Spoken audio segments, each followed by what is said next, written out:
नमस्कार दर्शक बंधु, शुभ संध्या। आज मु नहीं आसी आपण मान गोटे सुंदर कथा, विशेषकर मो माँ और भौणी मान नहीं आसी एक सुंदर कथा।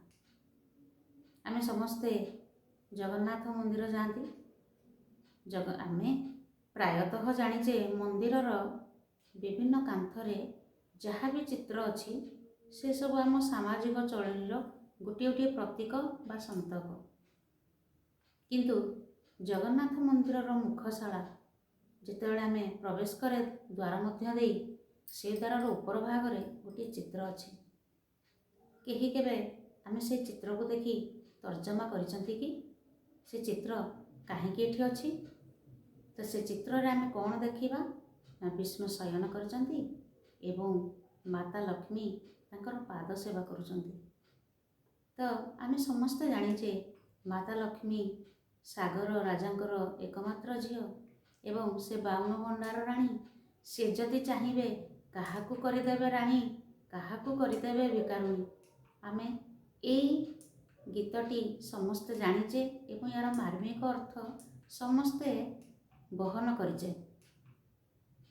तो माँ लक्ष्मी इते 52 भंडार राणी, स्वर्णर राणी, स्वर्णर देवी हुई से तांको स्वामी सेवारू निवृत्त रही कि ना से तांको स्वामीकर पदसेवा ही करुचंती।